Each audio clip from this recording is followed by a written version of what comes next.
I woke up to a deafening silence that morning, an eerie tranquility that seemed to mock the chaos brewing within our household.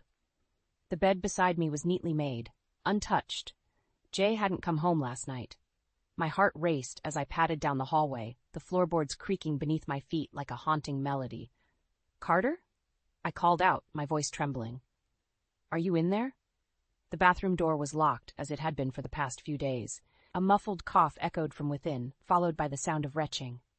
"Carter, why have you been locking yourself in the bathroom? What's going on?" Silence. My mind raced with 1,000 terrifying scenarios, each more gut-wrenching than the last. I knew something was wrong. Terribly wrong. But I couldn't put my finger on it. After what felt like an eternity, the door creaked open, and my 14-year-old son emerged, his face ashen and drawn. His eyes, usually alight with youthful mischief, were dull and sunken. "Mom," he croaked, his voice barely above a whisper, "I don't feel so good." With trembling hands, I reached out to cup his cheek, recoiling at the clammy texture of his skin. "Carter, honey, you're burning up," I murmured, my heart in my throat. "What's going on? You have to tell me." He averted his gaze, his shoulders slumped in defeat. I can't. Not yet." The sound of the front door slamming shut made me jump, and Jay strode into the hallway, his brow furrowed in concern. "What's all the commotion?" he asked, his eyes darting between Carter and me. "Is everything okay?" I opened my mouth to respond, but the words stuck in my throat.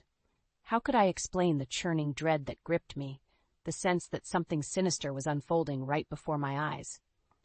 "Carter's not feeling well," I managed finally, my voice strained. "He's been locked in the bathroom for days." Jay's expression softened, and he placed a reassuring hand on Carter's shoulder. "Hey, buddy, it's just a phase," he said, forcing a smile. "I'll take you to see Dr. Martinez later, okay? I'm sure it's nothing to worry about." But as I watched them walk away, the knot in my stomach tightened. I couldn't shake the feeling that this was just the beginning, the first domino in a long, winding path of destruction. Little did I know the true nightmare was only just beginning. Hours ticked by in agonizing silence as I paced the living room, my heart pounding in my ears.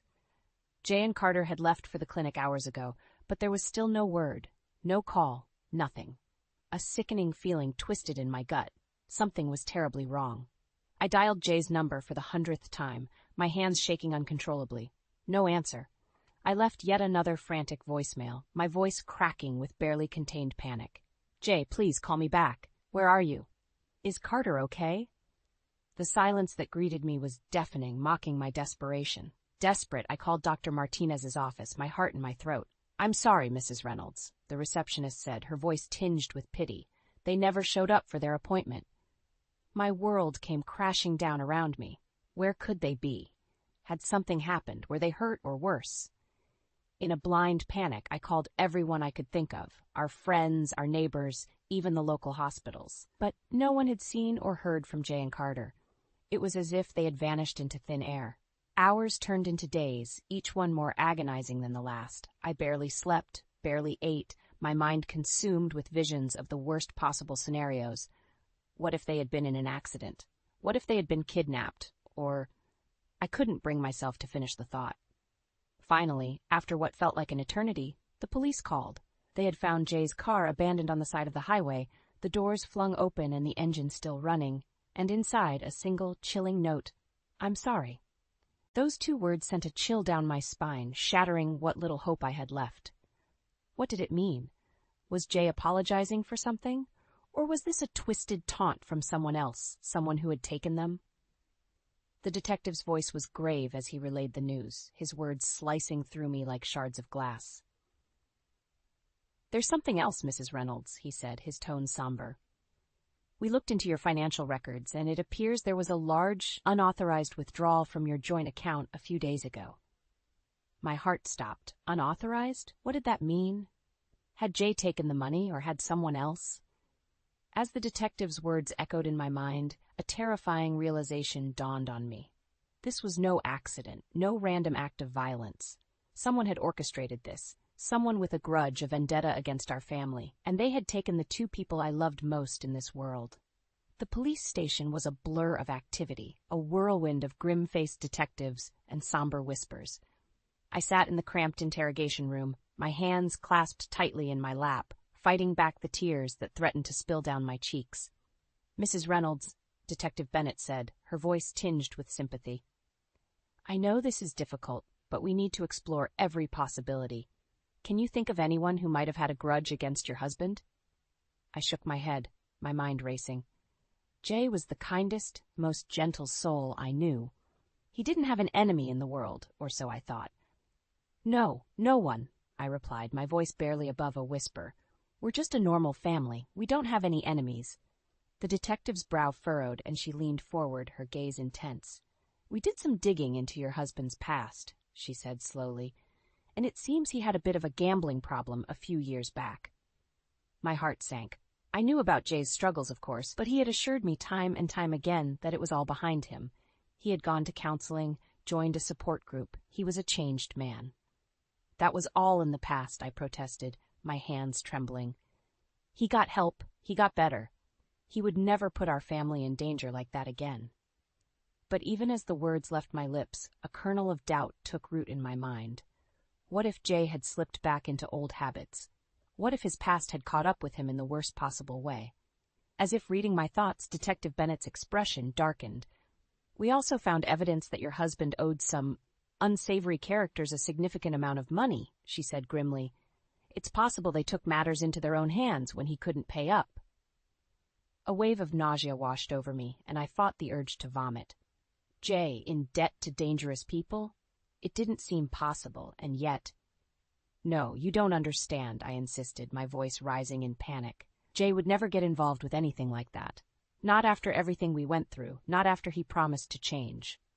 But even as the words left my lips, I knew deep down that something wasn't adding up. The unauthorized withdrawal, the ominous note, the eerie silence, it all pointed to a sinister force at work, a force that had ensnared my family in its web of deceit. Just then my phone rang, shattering the tense silence. I glanced at the caller ID, my heart leaping into my throat. It was an unknown number. With trembling fingers, I answered, holding my breath. "Hello?" The voice on the other end was gruff, distorted, like a twisted parody of a human. "Mrs. Reynolds," it rasped, "you're going to want to listen very carefully." The voice on the other end of the line was chilling, like a serpent's hiss slithering down my spine. As the menacing words sank in, a wave of nausea washed over me. "Your boy has been a very naughty kid," the distorted voice rasped. "You want him back in one piece? Then you better listen up."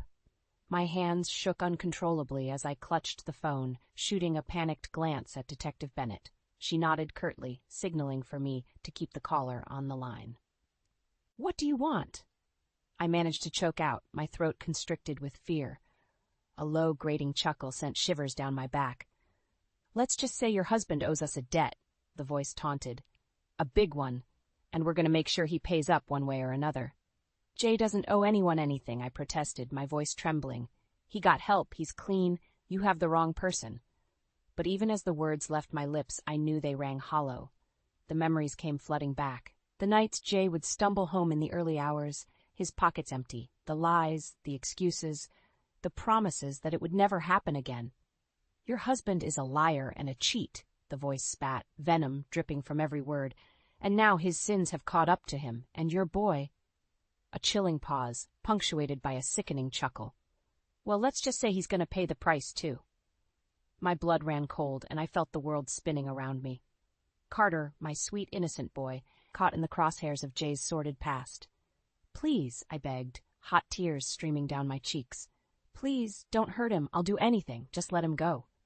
The laughter that followed was cold, callous, devoid of any humanity.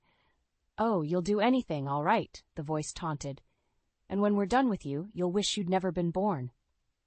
The line went dead, leaving me clutching the phone in a white-knuckled grip, my entire body trembling with fear and rage. As the reality of the situation sank in, a torrent of memories assailed me. Jay's promises, his reassurances that his gambling days were behind him. I had believed him, trusted him with everything I had, and now my faith had been shattered, my world turned upside down by the sins of his past. Detective Bennett placed a gentle hand on my shoulder, her eyes filled with sympathy. "We'll find them, Mara," she vowed, her voice steady and resolute. "Whatever it takes, we'll bring them home." But even as I nodded, my mind was a whirlwind of doubt and despair. How could I trust anyone when the one person I loved most had betrayed me in the worst possible way? As the weight of Jay's deceit crashed down upon me, I knew one thing with certainty. Nothing would ever be the same again. The days blurred together in a haze of fear and desperation. I barely slept, barely ate, my every waking moment consumed by the burning question, where were Jay and Carter? Were they even still alive? Detective Bennett's team had been working around the clock, following every lead, no matter how tenuous. But with each passing hour, the trail grew colder, and my hope dwindled. It was during one of those sleepless nights that I stumbled upon Carter's laptop, abandoned on his desk. With trembling fingers, I opened it, half expecting to find nothing but a blank screen. But there, tucked away in a hidden folder, were dozens of unsent email drafts, Carter's silent cries for help. "Mom, Dad," the first one began. "I'm in trouble. Big trouble. Some guys have been messaging me asking for money. They say they have pictures of me, embarrassing ones. They're threatening to send them to everyone if I don't pay up." My heart pounded in my chest as I read on, each word like a dagger twisting in my gut. Carter, my sweet, innocent boy, being blackmailed and tormented by these monsters. The drafts painted a horrifying picture, the anonymous threats, the demands for money, the veiled promises of violence if he didn't comply. Carter had been living in a waking nightmare, too terrified to say a word. And then, the final draft, dated just days before his disappearance. "They took Dad. They said if I don't give them what they want, they're going to hurt him. And then they're coming for me." Tears streamed down my cheeks as I read those chilling words, my heart shattering into a million pieces.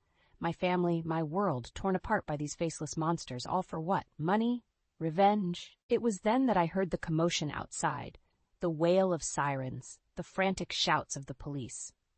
I raced downstairs, my heart in my throat, and was greeted by a scene straight out of my worst nightmares.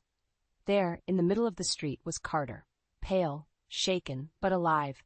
He was being bundled into an ambulance, his eyes wide and haunted, like a soldier fresh from the trenches. I tried to run to him, to hold him, to reassure him that everything would be okay. But Detective Bennett held me back, her expression grave.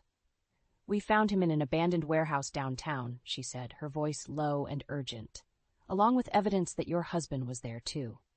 My heart skipped a beat. Jay was alive? But where was he now? As if reading my mind, the detective produced a grainy video clip from her pocket. There, on the tinny screen, was Jay, bound, gagged, and terrified, a gun pointed at his head by a shadowy figure. "We think this was all an elaborate scheme to lure Carter out," Bennett said grimly. "A twisted game of revenge, orchestrated by someone from your husband's past." As the weight of her words sank in, I felt the world spinning around me. Jay, my loving, devoted husband, caught in the crosshairs of his own mistakes. Carter, my innocent child, dragged into this nightmare through no fault of his own. And at the center of it all, a puppet master pulling the strings, twisting our lives into a tangled web of fear and despair. As I watched the horrible scene unfold on that tiny screen, one thought burned through the fog of shock and grief.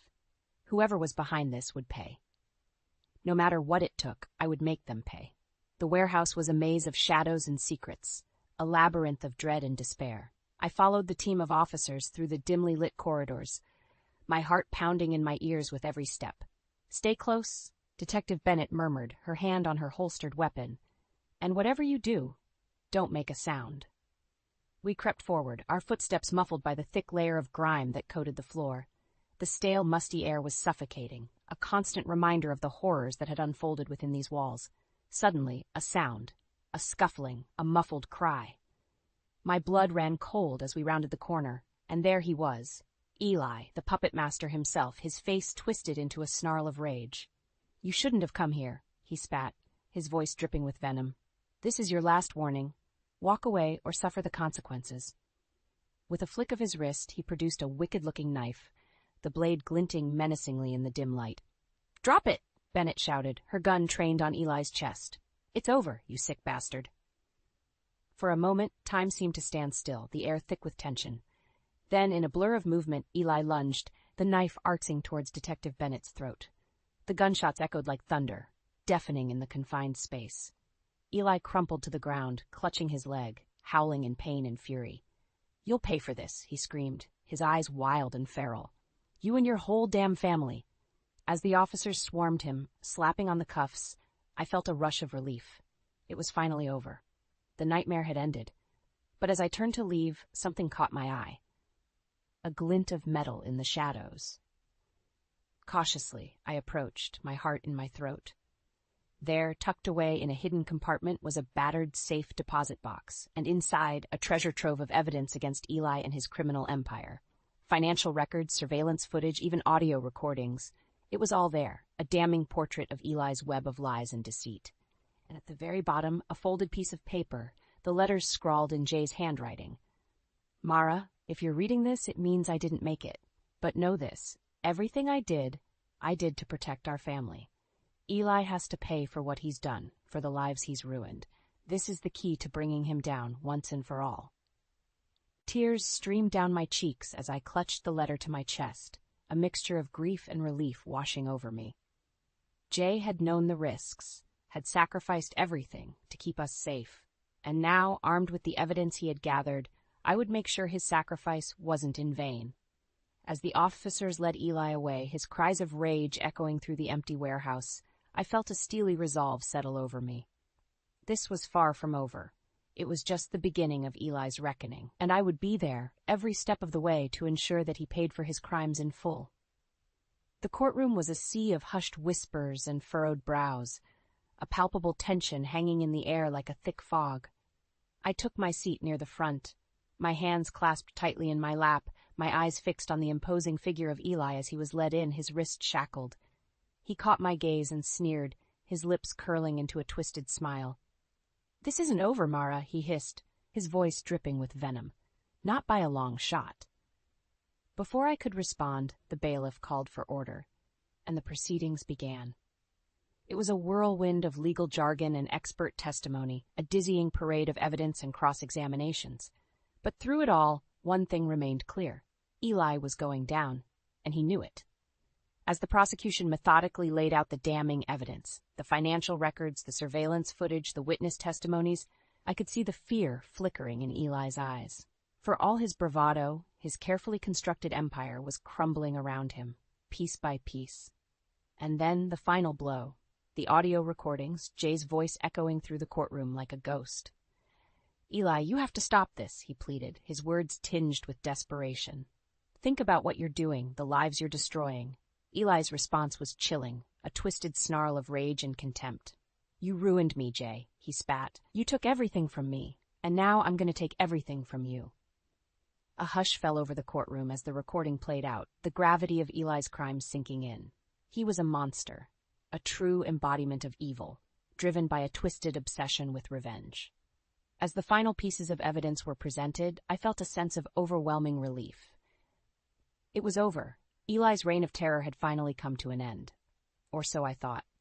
As the jury filed out to deliberate, Eli caught my eye once more, his gaze burning with a hatred so intense it made my blood run cold. "You think you've won?" he snarled, his voice a guttural growl. "You have no idea what I've got planned for you." Before I could react, he lunged towards me, his shackles clanking against the floor. The courtroom erupted into chaos as the guards scrambled to restrain him, his cries of rage echoing off the walls. "I'll make you suffer," he screamed, spittle flying from his lips. "You and your whole damn family. This is just the beginning." As they finally dragged him away, his threats still ringing in my ears, I felt a chill of dread creep up my spine. It was true. The trial may have been over, but the nightmare was far from finished. Eli was a snake, a viper coiled and ready to strike, and even from behind bars, I knew he would stop at nothing to exact his twisted revenge. But as I glanced over at Carter, his face pale but resolute, I felt a surge of determination well up within me. We had come too far, sacrificed too much to let Eli win. No matter what he had planned, no matter how dark the road ahead, I would be ready, and I would make sure that he paid for his crimes once and for all. The hospital room was a sterile cocoon, a sanctuary of beeping machines and hushed voices. Carter lay in the bed, his eyes closed, his face pale and drawn, but he was alive, and for that, I was eternally grateful. "How are you feeling, honey?" I murmured, brushing a stray lock of hair from his forehead. He managed a weak smile, his eyes fluttering open. Better? He rasped, his voice little more than a whisper. The nightmares are getting better. I felt a pang of guilt twist in my gut. The horrors he had endured, the trauma he had suffered at the hands of that monster, Eli, it was a wound that would never fully heal. You're so brave, Carter, I said, struggling to keep my voice steady. Braver than I could ever be. He shook his head, a flicker of sadness passing over his features. I wasn't brave, Mom, he said softly. I was scared all the time. But you never gave up. You fought for me, for us. A lump formed in my throat as I gazed at my son, this remarkable young man who had endured hell itself and lived to tell the tale. I'd do it all over again in a heartbeat, I replied, squeezing his hand gently. You're my world, Carter. Nothing will ever change that. A comfortable silence settled over us, punctuated only by the steady beeping of the machines. Outside, the world continued to spin, oblivious to the battle we had waged, the war we had won. But in that moment, none of it mattered. All that mattered was that we were together, safe and whole. The days that followed were a whirlwind of media attention and public outcry. Eli's crimes had been laid bare for all to see, a sordid tale of greed, revenge, and depravity. And as the news cameras rolled, as the headlines blared his guilt for all to see, I couldn't help but feel a sense of grim satisfaction. The snake had been well and truly defanged, his poison neutralized.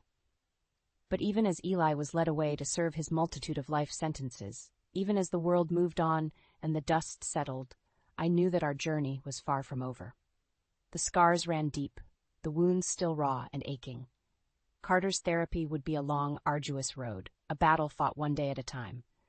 And for me, the weight of Jay's sacrifice was a constant, nagging presence. He had given everything to protect us, to bring Eli to justice. And now it was up to me to honor his memory, to forge ahead and build a new life from the ashes of the old. As I watched Carter take his first tentative steps back into the world, his shoulders squared and his head held high, I felt a surge of pride and a glimmer of hope. We would never be the same, that much was certain, but we were survivors, fighters to the bitter end.